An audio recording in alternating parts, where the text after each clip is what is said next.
All right, y'all, in this video, we're gonna do a ton of upper body moves. If you're looking for bench press, that is in a different video where I'm over at the rig, as well as ring rows, and a couple of other core movements with the resistance band and the rig. So if you're looking for those, it is in a different video. This video, we're gonna start with resistance band arm circuit. So take your resistance band at a distance apart and a resistance. You can do this full circuit easily at the reps assigned, but also that like your shoulders and back are burning. So for the resistance band arm circuit, you'll do a direct pull apart first, come back together, and then you'll switch and do a diagonal and do the diagonal the other way. And then you'll just go through those three versions as many times are prescribed. 2, 3, 1, 2, 3. And try to keep your shoulders down and back, stay tall, try to not use your body with momentum, try to just use your arms and your back, because it's really supposed to warm up and work those back muscles. The next one will be a chest press. So this you can do on a bench or just on the floor. Just a super light one. So for the chest press, you'll come down to your back. Elbows out wide for this one. Core is engaged. As you exhale, press the dumbbells up overhead. You kind of have the heads kiss in the middle and then lower back down, slow and controlled. Each end of the movement should always be controlled. Nothing is flopping. Everything is working and in control. You can also do a glute bridge chest press. So get into a glute pinch position, core is engaged, glutes are engaged, and then you're pressing up over your chest. It just kind of makes it a little bit more of a full body movement. The other one would be a chest fly. So for this, it's going to require a much lighter dumbbell, arms all the way out, and then come back in, all the way out and come back in. If your weight is too heavy or heavier weight is prescribed, you can bend your elbows. I do it that way. There you go. But really, arms out wide is going to be the best for us, my finds, unless I tell you otherwise. For a shoulder press, well, then there's the bent over fly. So the bent over fly, bending your knees, standing tall, down and back, bending your knees, like bending your hips as you send them back, and then you'll do a fly, a reverse fly this way. And for this one, you can bend your elbows as well. If the dumbbells you have access to are too heavy, or if a heavy weight is prescribed. But if it's not, instead to do a bent arm, then do straight arm. Shoulder press or a strict press. Strict press is usually done with a barbell. So for that, you would have the barbell in the front rack position. Barbell in front rack position, elbows up. You'll drop the elbows, pull your head out of the way as you press up and overhead. Your core is engaged, your ribs are tied to the top of your hips, so there's no arching here. You're nice and tall, glutes are engaged too like a pillar, and all that's working is your upper body. Your arms, your shoulders, your back, to press that weight up overhead. And that's usually what's called a strict press. For a shoulder press, you'll have the dumbbells at your shoulders, and you'll do the same movement. Staying tall, like a pillar, no movement in your legs. Let's do it out to the side. It's a little bit different. There's more relaxed your shoulders, the horizontal shoulder press. The next would be a push press. So for the push press, you'll get into the same position. You'll dip down and drive up. So dip, a quarter squat, bend in the knees, hips, and then I'm launching up, heels come out of the ground for a moment. And again, this is one of those movements where you string it together, it's a better workout. The hammer curl and press. So for the hammer curl and press, standing tall, body is engaged like a pillar. You're gonna hold your dumbbell so that the heads come up first. So they start down at your sides, come up to your shoulders, and press them overhead. And then reverse the movement. Curl, shoulder press, down, uncurl, curl, shoulder press. in and out curl, those are getting heavy, would be that you'll curl a normal palm up bicep curl, lower down, and then you'll switch, do an external curl, lower down. Good. Come in, and doing one of each is 1 rep. So that's 1 rep, 2 reps, okay? And then we have our row sequence. Oh, hold on one. Dumbbell punch. So for the dumbbell punch, this is a great like upper body movement for a hip workout. Your legs are staggered. They're in like this good athletic position. You feel like you're like ready to fight.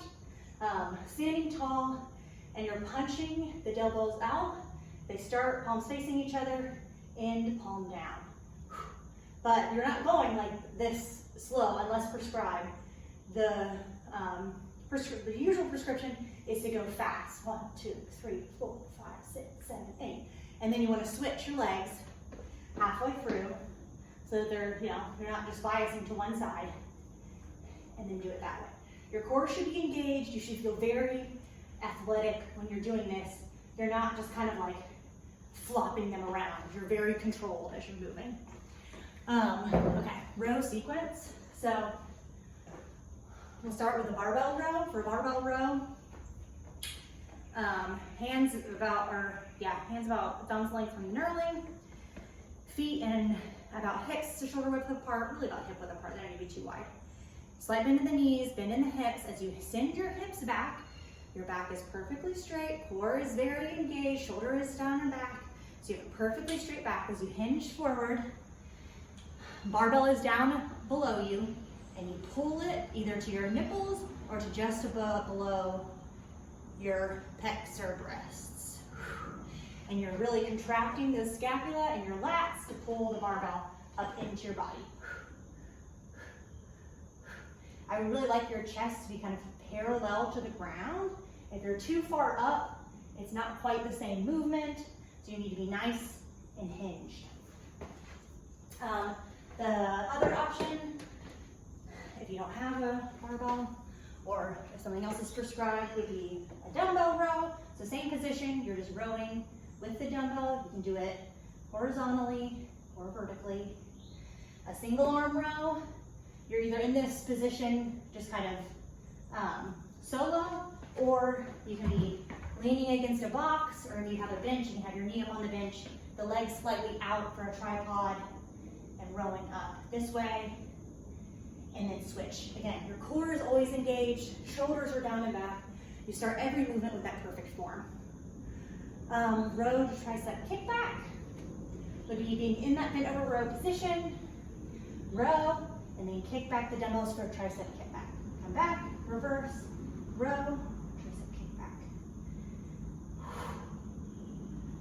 Exhale through the movement. Next would be a skull crusher. So the skull crusher is usually done laying down. You can do it on a stability ball or on the ground. You'll hold your dumbbell straight up overhead, arms straight. Your core is engaged as always. And you're gonna lower it down kind of to your forehead, to the top of your head, and then come back up. Inhale all the way down. Exhale all the way up. Inhale all the way down. Exhale all the way up. And then the standing tricep extension, which is similar, but it kind of works a little more in your body just because you're standing. You're standing, your core is engaged, ribs tight at the top of your hips, no arching. Exhale as you lift up. Inhale all the way down.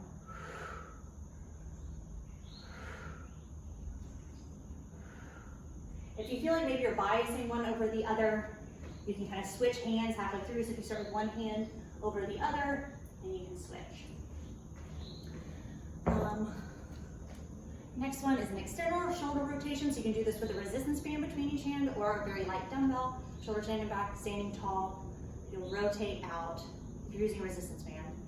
One hand is holding it, the other hand is moving. If you have dumbbells, you can do both at once. This is a really great shoulder exercise. Just targeting the shoulders and that back. Last but certainly not least, we'll do push-ups. So A regular push-up is in a full plank position, toes curled under, core is engaged, back is perfectly flat. Your hands are about under your shoulders, so your elbows go out 45 degrees as you lower yourself down. Exhale, push yourself back up. Inhale down, exhale, push yourself back up. Scale version would be to do it on your knees. So put your knees down, your core is still engaged, you're still in a perfect scaled plank position. As you lower down, exhale back up, lower down, exhale back up. If that is still too difficult, you can just keep raising the elevation of your push-ups until you can do them. So, for example, I'm going to do it awkwardly on the corner of this box. Ideally, you'd be straight onto the box. So on your knees, feet up so you're not like using them as a support to get yourself up. Core is engaged, glutes are engaged in a plank position, lowering myself down and pushing myself back up. Elbows at 45 degrees. The easiest, a countertop would be great. From a countertop, you would stay on your feet, lower yourself down, or the wall. So, on my feet, hands on the wall, lowering myself down, pushing myself back up. Core is engaged, perfect plank position. The other way that I've seen recently is to use a band around your elbows to kind of give you some support in this push-up position. So, still the perfect plank position, starting the same way, lowering yourself down and pushing yourself back up. And it just kind of helps give you a little bit more support and bounce up, especially if you're almost to the point where you can do these full push-ups, but not quite there. It can kind of help you push out. It will work for on your knees as well to kind of help you get through more reps. Or just get a little bit of extra support, especially if you're not in a place where you have, a great alternative, or if your only alternative is the wall, which is really not ideal. I would say try a band. So that's like a wide variety of the upper body movements. I'm sure that there is something I'm forgetting. Actually, I remember one more. So one more is a single arm bottoms up kettlebell press. And so you can kind of figure this out based on all the other movements I've showed you. But still, so the purpose of the bottom up is that it's unstable. The weight is way up here, not directly in your hand. And so it's a little bit more difficult and taxing and causes your arm to have to stabilize more as you press up, overhead. So it just works like those stabilizer muscles more than a regular dumbbell press would. I might assign this as a single arm movement as well, so that or single leg, so that your leg is also working those stabilizer muscles as you're pressing up overhead. And then you would switch arms and switch legs to finish the number of reps.